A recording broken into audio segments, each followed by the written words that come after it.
No idea. Really? I think I messed up one of the chords in there.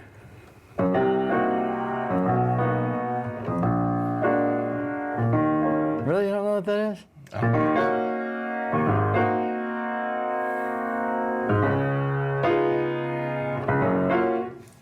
It's Jamiroquai. Okay. Virtual I know the artist, but I don't. Insanity. Okay. Oh, I thought you know that song. I mean, I know the song you're talking about, but I would never have. Oh, where? I was thinking Billy Joel or something. No. Anyway. That's a cool song. That's a cool artist there. Jamiroquai. Hey, everybody. Welcome back to Great Measures. My name is Richard. This is Judson. Great Measures. We got Author and Punisher. I think we've talked about him before a couple of times on the channel and mentioned the artist. This is a song called Mute Swan. Mute Swan. It's from an album that came out in October called Nocturnal Birding. I like the word nocturnal. I like the word birding. Yeah? Yeah, I don't know why. Well. So every song title is a different bird. Oh, that's cool. This is Mute Swan. That's cool. I like that kind of creativity and forethought. I think, like I said, we've talked about Author and Punisher a little bit. You know kind of what his setup is from a stage setup. Yeah, a little bit. Okay. That's it. Mute Swan. You ready? Yes. All right. This is Mute Swan by Author and Punisher. Ready to roll? Proceed, Richard.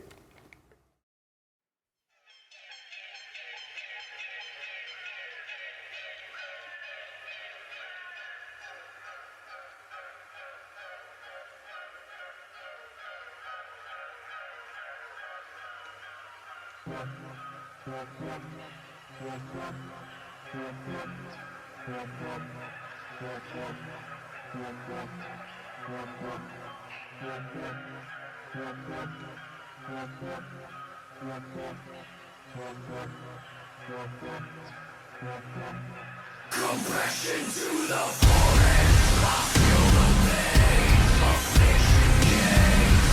It's shame, I concentrate. We stand up, I keep rolling. Nothing is changed. The burning pain, the endless days. We try to just resolve it. The sounding waves, these chains of clay, of famine grace. Just for falling,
What you think? I'm not. You have something to tell me? I mean, yeah, so the female spoken word vocals and some of the harsh vocals, that's a girl named, or a woman named Megan, I think it's Ostrasitz. She's from a band called Couch Slut. Nice. I think, so Tristan Schoen is he is author and Punisher. It's his brainchild. I think I saw an interview or some commentary somewhere where he wanted to have her in this song because of the spoken word, sort of an eerie warning way of speaking, and the sound, sounding like it's a warning over an intercom type, you know what I mean? Like That's what it sounded like. yeah. And then she does some of the harsh stuff in there too, but he wanted to have her do that for that reason, because of the warning vibe of it. Mm-hmm. And then I should say too, from what I've seen, the album itself, thematically, I guess, is and conceptually is dedicated to the migrants that have lost their lives crossing the U.S.-Mexico border. Oh, okay. Okay. Yeah. Well, I don't know. The name of the song is Muted Swan. Mute Swan. Mute Swan. Maybe that had something to do with a swan song, you know? Swan Maybe. song being the last sort of hurrah, or you're going out, and maybe who knows if that's Sure. has anything to do with it. Yeah. But if it's muted, then maybe it's not accepting that there's an end to whatever situation is being referred to in the lyrics. The lyrics are really cool. I really like the rhyming in the lyrics, and a lot of the words that are used. But do you like this kind of music?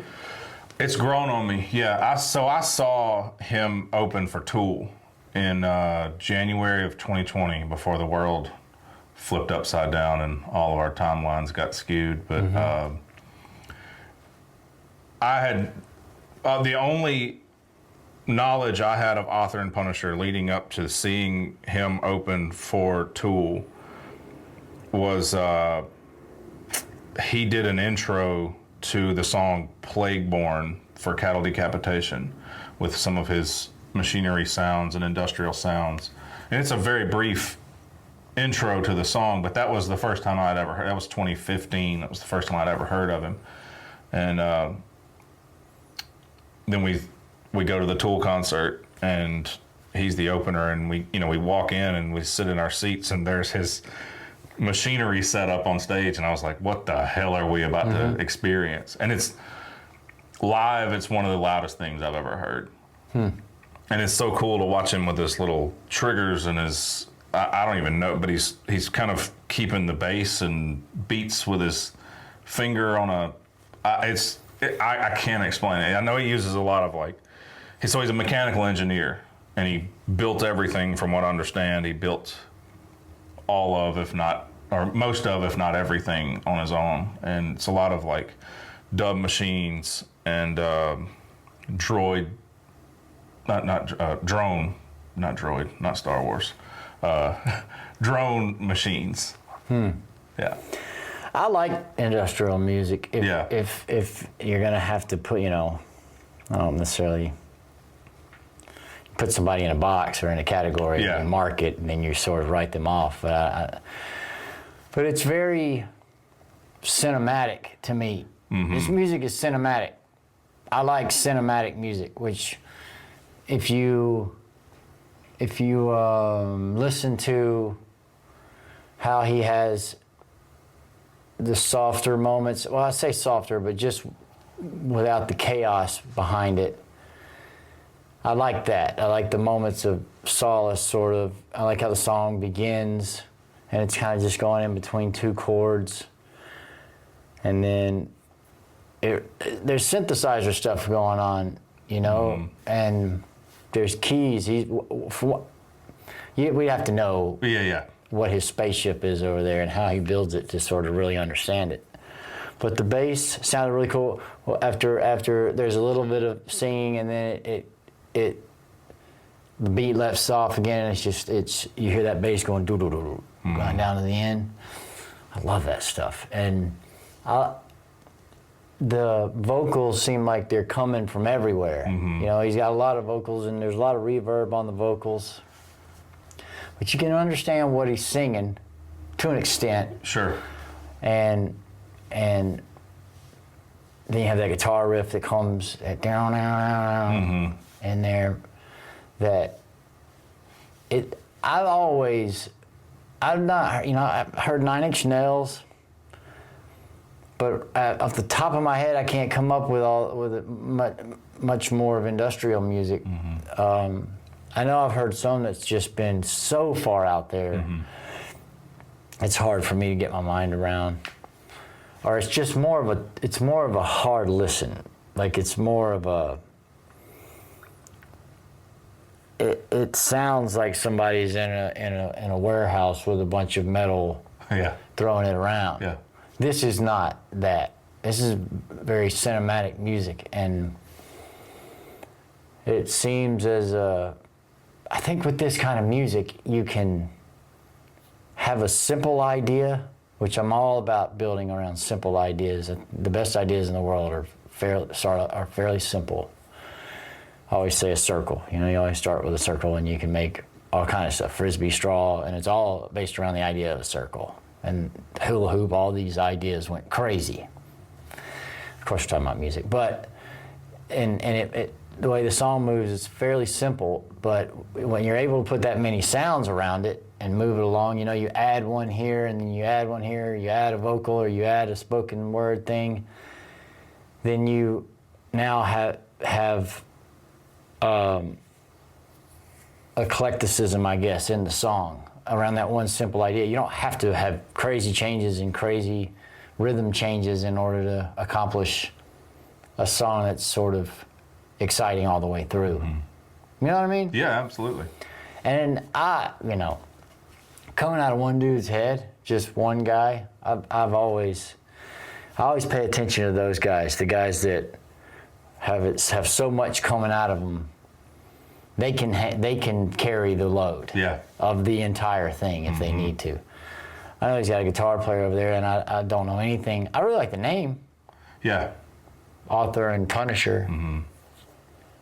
I could talk about that. It sounds like a nod to a god in some way. This is from what I saw and when I've done some research on this. It was from it was a religious shirt that he either saw or was wearing, and it's from Hebrews. It's not Author and Punisher. It is the book of Hebrews in the Bible. Yeah. Not the people. Right. They're not referring to he saw a Hebrew. Right. Was wearing a shirt. Yeah. Let's see. I've got it here. It comes from a religious T-shirt that it says that he wore. Author and Finisher from Hebrews. And Author and Punisher chosen somewhat tongue-in-cheek. Well, Author and Punisher is way more Old Testament. Yeah, for sure.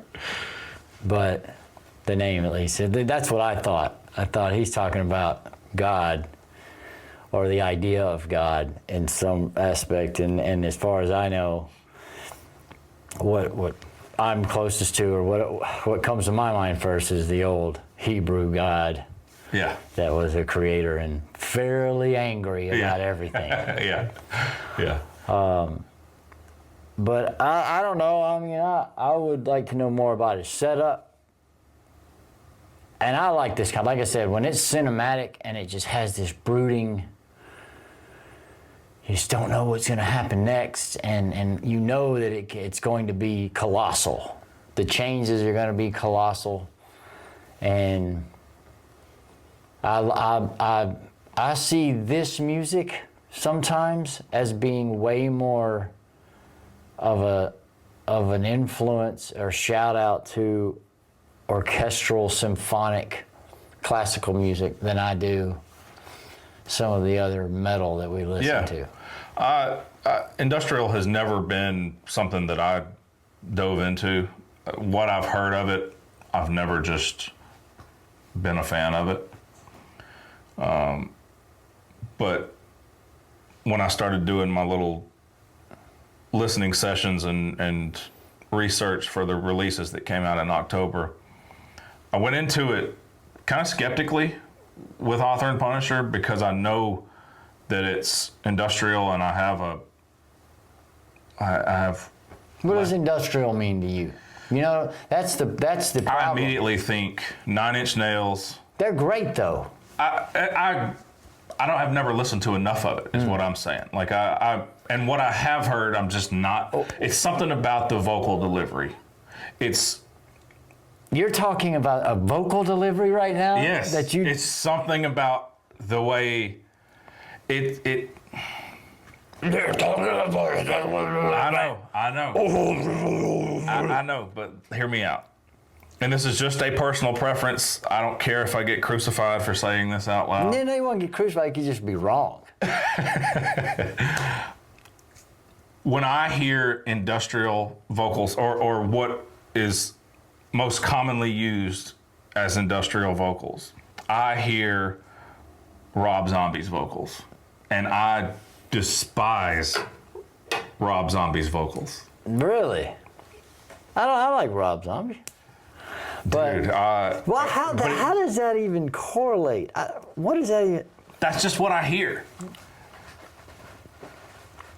I mean, I guess it's just kind of the processing on the vocal maybe grunty and grimy. I don't know. It's just weird. It just makes me feel dirty when I hear it. Like I need to go take a shower. Of all the things we listen to. I know. I don't know why. I'm not going to apologize for it, but that's just what. All that to say, I went into this album skeptically and a little bit hesitant of I'm probably not going to like this, but it gripped me. I mean, from the opening song all the way through the end, it gripped me because I like the bird aspect of it. I like the way each song flows. There's just enough there that keeps my attention and grips me enough that I can stay entertained with it. And I was a big fan. Rob Zombie ruins industrial music for you. That's weird. I don't like the term industrial because I understand, and I don't know anything about whatever the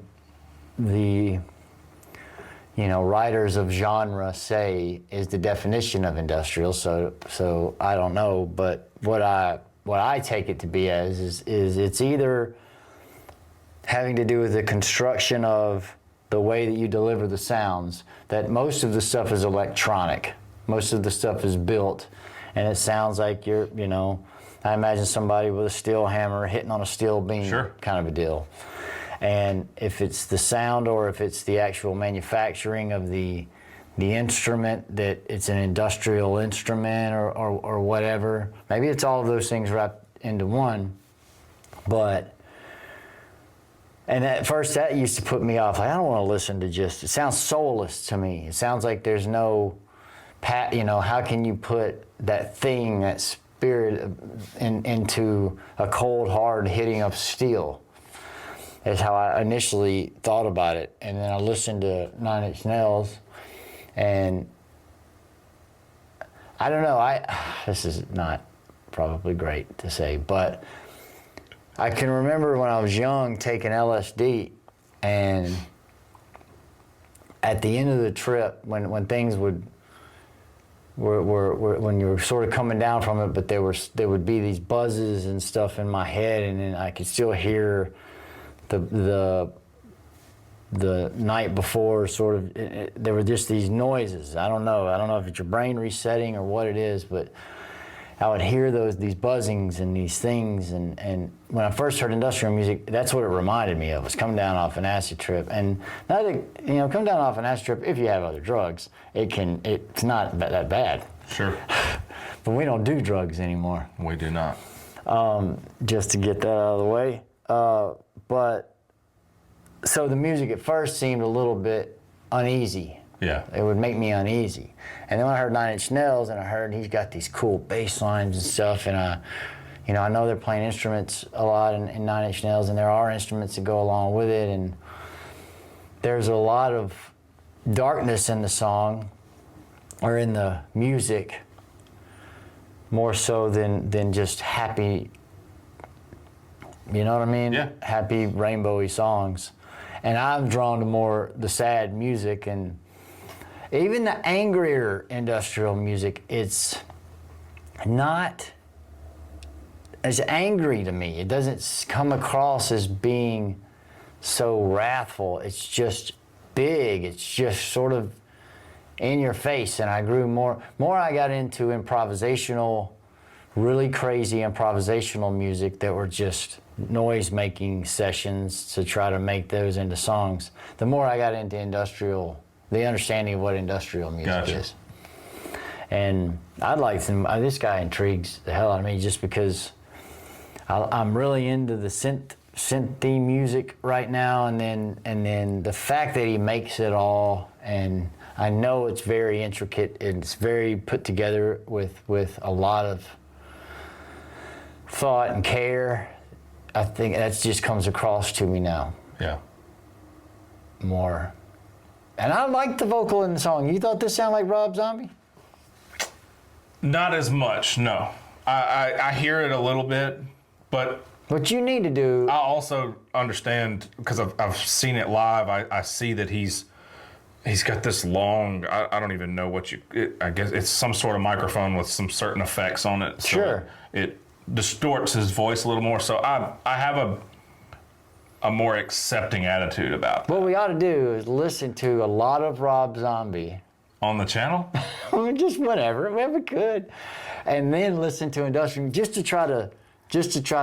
I'm not saying Rob Zombie is industrial either. I don't know if he is. I know, but it's just I know what you mean. his vocals I associate with industrial music. No, for I some understand. reason. Yeah, And I don't know why. That's why we need to listen to Rob Zombie and then listen to more of this or other industrial, so we can create the divide, so you can hear the difference. You know what I mean? It's like it would be akin to how they try to treat somebody with anorexia who thinks they're fat. They outline a person on a wall. You know what I mean? Yeah. Like a bigger person or something on the wall, and then they make them stand in there and go, "See, Yeah. you're not the same as that." What is the Dragula? The song Dragula makes my skin crawl. I can't even think of. No disrespect to Rob Zombie. Maybe a little. Maybe a little. But Coming from you, I'm scared if of I that hear guy. that song, it makes me nauseous. Yeah. I'm sorry. He's a great artist. That guy Yeah, has his a lot movies are of. good. He's very artistic. He's very creative. But personal preference. Yeah, no, I understand what you're saying. Despise it. I understand what you're saying. Everybody has those kind of hang-ups where they associate one thing, whether it be food or something, with some other thing, and they can't get down with it. Yeah. But I thought this was really good. Thanks, author and Punisher. Mute Swan. Yeah, I love the thematic stuff. Anything thematic to me is poetry. So Yeah, I did a brief little research on mute swans. They're not actually mute. They have a tendency to make hisses and grunts especially when they're threatened. Yeah. okay. Fact of the day. Well, good. They're very invasive as well. They're not native to the U.S., but they have been put here, and Well, then there's the song. Then that's what there's. yeah, sure, I guess. I mean, I don't know. Well, that's pretty, I would think lines so. up pretty good with the Yeah. whole immigrant thing. Yeah, that's true. Yeah, Doesn't it? yeah, So you figured it out. yeah. Anything else? No, you wrap it right up. Thanks for watching, everybody. We are Great Measures. My name is Richard. This is Judson. That was Mute Swan by Author and Punisher from October 3rd's Nocturnal Birding. Go check it out. Great Measures. Have a wonderful day, everybody.